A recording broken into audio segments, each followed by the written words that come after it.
Television പ്രേക്ഷകരുടെ പ്രിയപ്പെട്ട പരമ്പരകളിൽ ഒന്നായിരുന്നു മിഴി രണ്ടിലും. സഞ്ജു ലച്ചു ജോഡികളുടെ കെമിസ്ട്രി മികച്ചതായിരുന്നു എന്ന് ആരാധകർ ഒരേപോലെ പറയാറുണ്ടായിരുന്നു.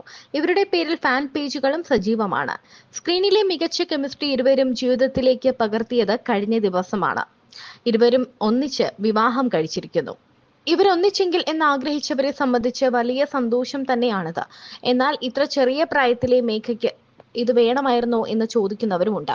വീട്ടുകാരുടെ ആശീർവാദത്തോടെയായിരുന്നോ വിവാഹം എന്നൊക്കെയുള്ള ചോദ്യങ്ങളുണ്ട്.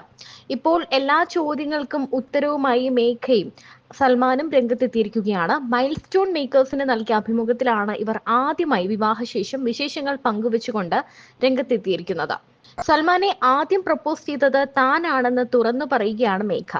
ആദ്യം പ്രപ്പോസ് ചെയ്തത് ഞാനാണ്. അപ്പോൾ എന്നെ റിജക്റ്റ് ചെയ്യുകയും പിന്നീട് ഉപദേശിക്കുകയും ഒക്കെ ചെയ്തിരുന്നു. പുള്ളിക്ക് ആദ്യം ഒരു അഫെയർ ഉണ്ടായിരുന്നു. അത് ബ്രേക്കപ്പിൽ നിൽക്കുകയായിരുന്നു. അത് കഴിഞ്ഞാണ് താൻ ആളെ പ്രപ്പോസ് ചെയ്യുന്നത്. അപ്പോൾ ആദ്യം പ്രോജക്റ്റ് ചെയ്യുകയാണ് ചെയ്തത്. സെറ്റിൽ ആദ്യം പരിചയപ്പെട്ടതും ഞങ്ങൾ തന്നെയാണ്. നല്ല സുഹൃത്തുക്കളായിരുന്നു തങ്ങളെന്നും മേഘ പറയുന്നു. പ്രപ്പോസ് ചെയ്ത സമയത്ത് സൽമാൻ പറഞ്ഞത് ഈ പ്രായത്തിൽ ഇങ്ങനെയൊക്കെ തോന്നും, അതുകൊണ്ട് തുടർന്ന് പഠിത്തത്തിൽ കൂടുതൽ ശ്രദ്ധ കേന്ദ്രീകരിക്കാനാണ്. അത് കേട്ട് താൻ പഠിത്തത്തിൽ കൂടുതൽ ശ്രദ്ധ കേന്ദ്രീകരിക്കാൻ ഒക്കെ ശ്രമിച്ചിരുന്നു എന്ന് മേഘ പറയുന്നുണ്ട്. എന്നാൽ അതൊന്നും നടന്നില്ല. 2.5 വർഷത്തോളമായി ഇവർ പ്രണയത്തിലാണ് എന്നാണ് പറയുന്നത്. ഒരു ബ്രേക്കപ്പ് കഴിഞ്ഞ് നിൽക്കുന്ന സമയം സിഗ്മ ലൈഫിലോട്ടൊക്കെ പോകുന്ന ഒരു സമയത്തായിരുന്നു മേഘയുടെ എൻട്രി. ലൊക്കേഷനിൽ വെച്ചാണ് ഇത് പറയാൻ, തന്റെ ബർത്ത്ഡേ സമയത്താണ് ഇഷ്ടമാണെന്ന് പറയാൻ വിളിക്കുന്നത്. ആ സമയത്ത് സംസാരിച്ചു തുടങ്ങുമ്പോൾ ഷൂട്ടിന് വിളിക്കും. അപ്പോഴത്തേക്കും പിന്നെയും മറന്നുപോകും. പിന്നെയും സംസാരിച്ച് ഒരുവിധം സെറ്റായി വരുമ്പോഴത്തേക്കും പിന്നെയും ഷൂട്ടിന് വിളിക്കും. അങ്ങനെയാണ് പൊക്കോണ്ടിരുന്നത്. 1 വർഷം അങ്ങനെ നോക്കാമെന്ന് തീരുമാനിച്ചു. അങ്ങനെ മിണ്ടാതൊക്കെ ഇരുന്നാൽ ഇത് താനെ അങ്ങ് പോകും. അതാണ് മേഘയുടെ പ്രായം എന്ന് സൽമാൻ ആദ്യമേ പറഞ്ഞിരുന്നു.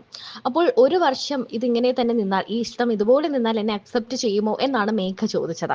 അങ്ങനെ ഒരു ചാലഞ്ചായിട്ട് എടുക്കണ്ട, നീ അതൊരു ഫ്രീ ആയിട്ട് വിട്, ഇതങ്ങനെ അങ്ങ് പോട്ടെ, 1 വർഷം നമുക്ക് നോക്കാം എന്നാണ് സൽമാൻ പറഞ്ഞത്. അങ്ങനെ 1 വർഷം കഴിയുമ്പോൾ ഈ ഇഷ്ടങ്ങളൊക്കെ മാറും എന്നൊക്കെ പറഞ്ഞു. ഇതിനിടയ്ക്ക് മിഴി രണ്ടിലിൽ നിന്നും പാച്ചുവിന്, അതായത് സഞ്ജുവിന് മാറേണ്ടി വന്നു. അങ്ങനെ ഒരു തമിഴ് പടത്തിൽ കമ്മിറ്റ് ചെയ്യേണ്ടി വന്നപ്പോഴാണ് സഞ്ജു എന്ന ക്യാരക്ടർ ഉപേക്ഷിക്കേണ്ടി വന്നത്. 2.5 വർഷത്തോളം വെയിറ്റ് ചെയ്യിപ്പിച്ചിട്ടാണ് മേഘ പ്രപ്പോസ് ചെയ്ത ശേഷം 2.5 വർഷം വെയിറ്റ് ചെയ്യിപ്പിച്ച ശേഷമാണ് സൽമാൻ എസ് പറഞ്ഞത്.